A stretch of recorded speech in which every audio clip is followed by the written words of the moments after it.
Hello and welcome back to the hydrogen sulfide series. In this video, I'm going to cover what I maybe should have covered a few videos back, which is the symptoms of hydrogen sulfide.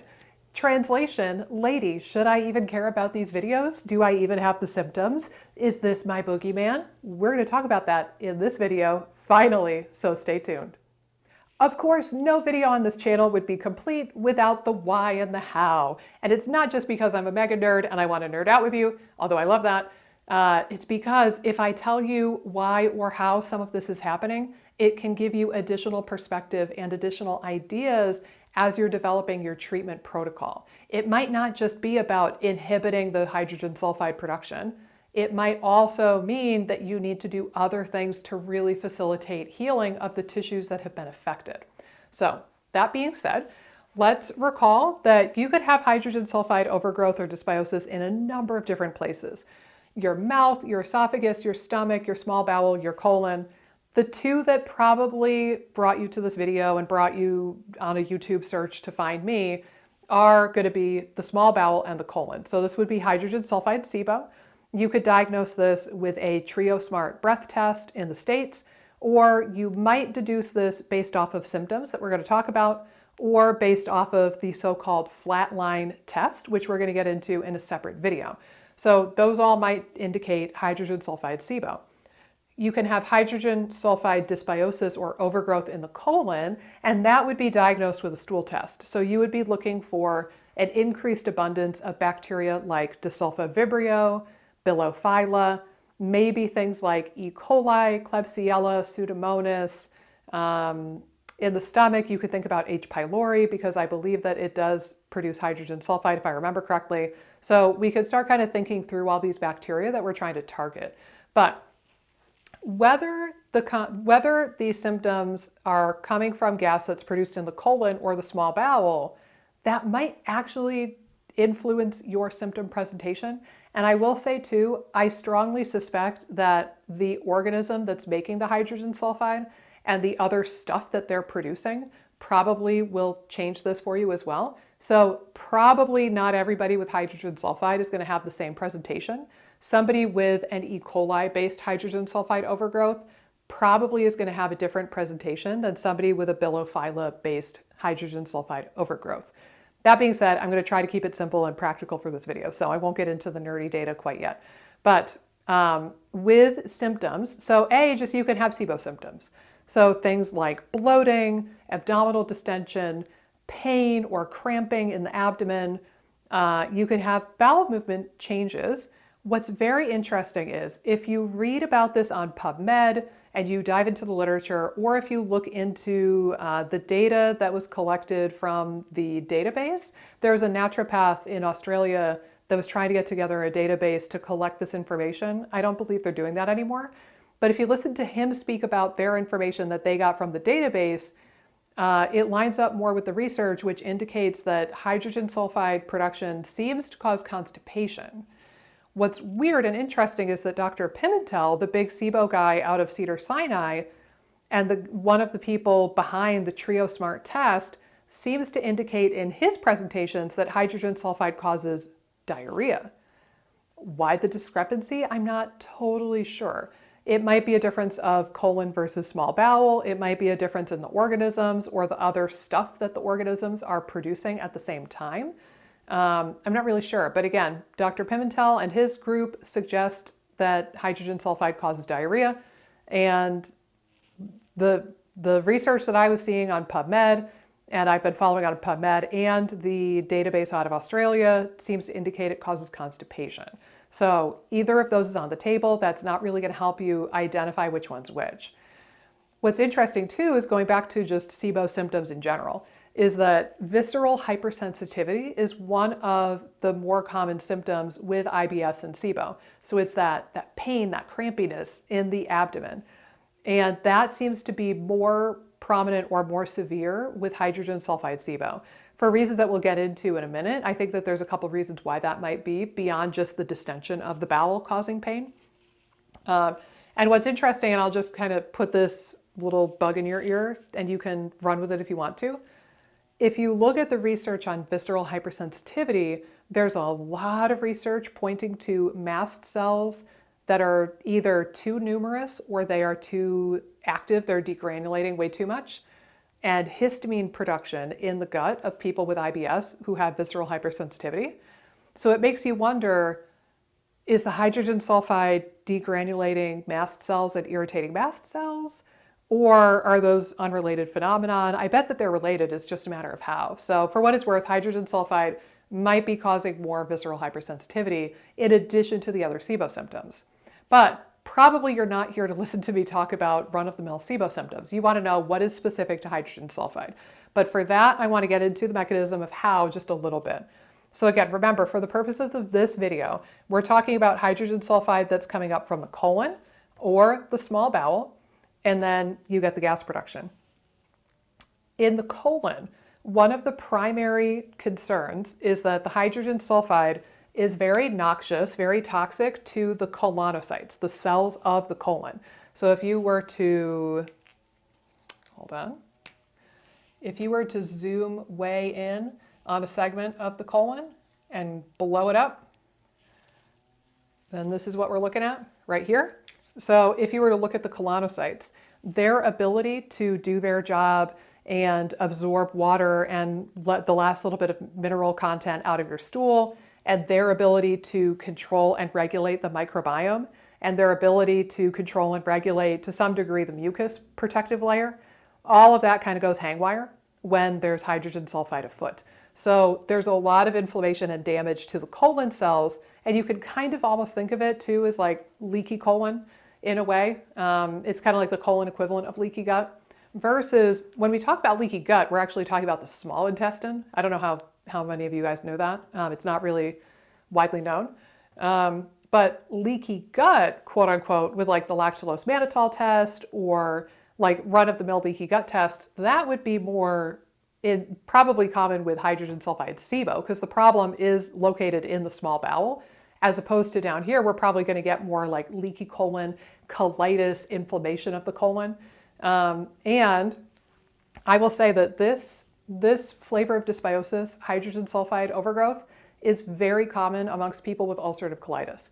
And I think that that's probably one of the reasons why we get so much inflammation and damage to the colon epithelial tissue, is because the hydrogen sulfide is directly noxious to that layer, and it dysregulates the oxygen gradient in the colon as well.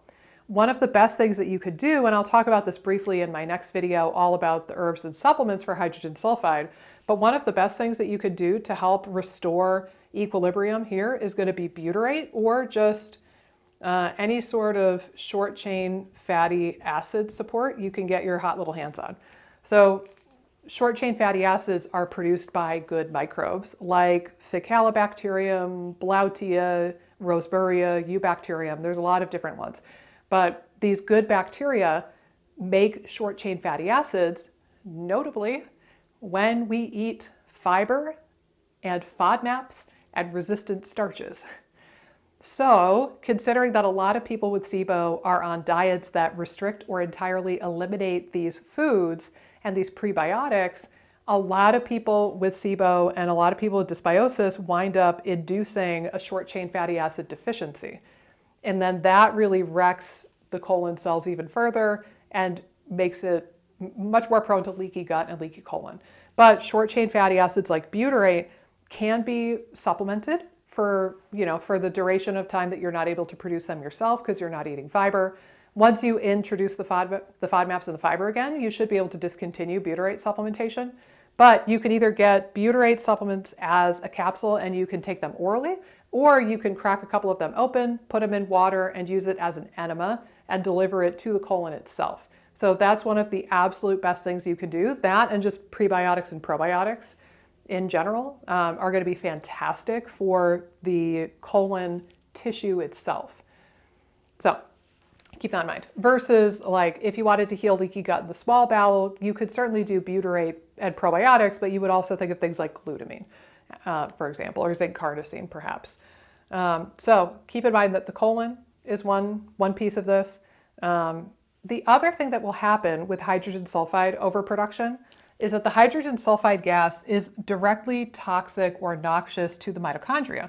Now, if you guys remember the mitochondria from 10th grade biology class? They're the powerhouse of the cell, meaning that they produce the vast majority of your ATP, your energy. So I don't know if hydrogen sulfide is more likely to cause fatigue or brain fog. I could kind of see that being a possibility, but to be honest with you, a lot of people with SIBO and dysbiosis have fatigue and brain fog for other reasons. Maybe they're under eating. Maybe they're hypothyroid. Maybe they're iron deficient. Maybe they're vitamin D deficient. Maybe they don't get out of the house and move around as much because they feel cooped up like a patient. There's a lot of different reasons why you could be fatigued and brain fogged. So I don't want the point of this video to be like hydrogen sulfide equals fatigue.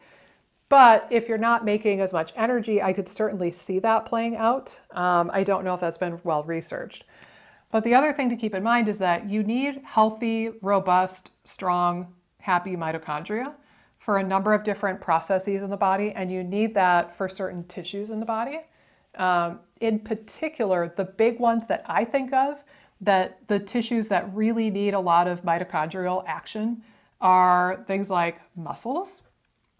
So like, say if that's your biceps, well, hold on. Gotta be accurate, because biceps has two heads. There. So there's your biceps muscle, like in your arm. Your muscles, every time they contract and relax, they need ATP. So muscle pain and fatigue, I think, could be a symptom of hydrogen sulfide. I don't really know how much research there's been on this, but just basing this off the mitochondrial mechanism, it would not surprise me. If you think about it too, one of the top complaints that people have when they take statin medications is muscle aches or muscle fatigue. Well, that's because statins deplete CoQ10, which damages the mitochondria. So it's very similar in mechanism to that, which makes you also wonder if things like CoQ10 and mitochondrial nutrients could be helpful for some of these symptoms we're seeing. So food for thought.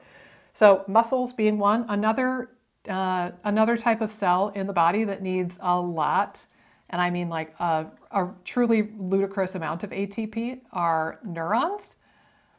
So again, things like brain fog and fatigue, certainly on the table from a neurological standpoint. Also, I've seen numerous people speculate, and I've seen this clinically as well, that people with hydrogen sulfide overgrowth are going to be more prone to like numbness and tingling and neuropathy type symptoms in their hands and feet. Maybe other types of nerve pain. I'm not really clear on things like sciatica and other types of nerve pain. But I also wonder too, if the visceral hypersensitivity thing is in part because the nerves are hyper responsive to pain, and that the nerves in the gut are irritated because their mitochondria are fried and they're not getting enough ATP. So I think that this also could be explaining some of that visceral hypersensitivity thing, in addition to the mast cell histamine hypothesis that I laid before. But these are a couple of big things. And I would just say, like, your brain in general also needs a lot of ATP, whether we're talking about the neurons or things like the glial cells.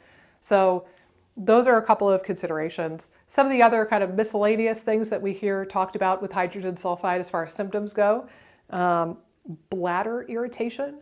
Sometimes this will get diagnosed as interstitial cystitis. So like bladder pain or bladder spasms supposedly can do this. I've seen some patients with this where I thought that was the case. I will say that other causes of IC that I have seen, that sounded very similar. Other causes of interstitial cystitis that I have seen, there we go, include histamine intolerance or histamine overproduction and oxalate issues. Oxalate overabundance. So people who either aren't digesting it really well from their food, or people who have a lot of candida overgrowth and the candida is making oxalate. I have seen that track well with IC as well. So keep that in mind. There's kind of the three things that you need to evaluate with IC. But let me see, let me rack my brain, because I do not script these videos, so I'm not sure if I covered them all. So SIBO symptoms: bloating, abdominal pain, distension, pooping problems. Whether it go one direction or the other, we don't know yet. Might depend on the person. Bladder irritation and interstitial cystitis type symptoms, nerve tingling, pain, neuropathy type stuff. I've seen some people speculate that hypersensitivity to light and sound could be a piece of that. And again, I speculate that that's because of this link, the mitochondria are fried, the neurons are fried, and then they're much closer to threshold and they fire off really easily. So I think that that's probably the mechanism at play. Theoretically, because of the pain link with the muscles and the mitochondria, this could be a root cause for things like fibromyalgia and chronic pain. I don't know about joint pain. I haven't seen that play out quite as much. And then certainly the colon itself, so whether that be overt ulcerative colitis or other types of colitis or other variations of IBS that might be isolated more to the colon, certainly local damage to the colon is going to be a piece of this puzzle as well. So there you have it, folks. The symptoms of hydrogen sulfide, whether it be in the colon or hydrogen sulfide SIBO. I hope this offered some clarity for you. It's kind of like the wild, wild west. Honest to God, we don't really know a ton about this yet. I'm looking forward to seeing more research come out on this. And I'm always kind of keeping my ear to the ground, so to speak, and watching for new research and more webinars from Dr. Pimentel's group. So I will let you know when I know more, but this is kind of where we're at. I tried to gather information from as many resources and as many articles as I could to make these videos for you because I wanted it to be really thorough. Speaking of which, our next video in the series is the much anticipated herbs and supplements for hydrogen sulfide. And let me tell you, I did a deep dive. I was on PubMed in the archives. I was really trying to look at as many different resources as humanly possible to make this video. It's not going to be a video where I'm just like, oregano and bismuth, ha ha ha, you're all done. Like, no, it's very comprehensive. It's kind of long, honestly, so you might need to put it on 2x speed to get through it. I don't know. But the next video is a doozy and hopefully really beneficial for you guys. And again, we'll talk about some of these mechanisms again of the different target tissues and why we're doing what we're doing along the way. Also, it is now July. Well, I forget what day this video is actually going to post, but it's July, which means FODMAP Freedom is going to be opening up for the last time this year in a couple of weeks. We're going to be opening up again in August of 2022. And if you've been on the fence thinking about joining FODMAP Freedom, now is going to be your time. If you haven't joined the waitlist already, I'll put a link down in the description down below and maybe the first comment if I remember. But the key is that if you join the waitlist early, A, you're not committing to anything, so you're not going to get charged, you're not going to pay for anything, just joining the waitlist. But if you join the waitlist ahead of time, you get early enrollment dibs, which is pretty clutch because we almost ran out of spaces the last couple times. And also you get a cool freebie bonus gift that will help in your healing journey. So you want to get in on that action if you know about it. So now you know. I would love to see you in FODMAP Freedom. And I will, of course, see you in the next video on this channel to come. Thank you so much for tuning in. Make sure you like, subscribe, comment down below. Let me know how you're liking the series and what other topics you would like to see videos on. And I will see you, before you know it, in the next video. Hey guys, if you like this video, be sure to subscribe, ring the bell, click the like button, and leave a comment down below with the videos that you would like to see me do next. Doing all of those really helps support the channel and support my efforts in making as many videos as possible for you guys. Thanks so much, and I'll see you in the next video.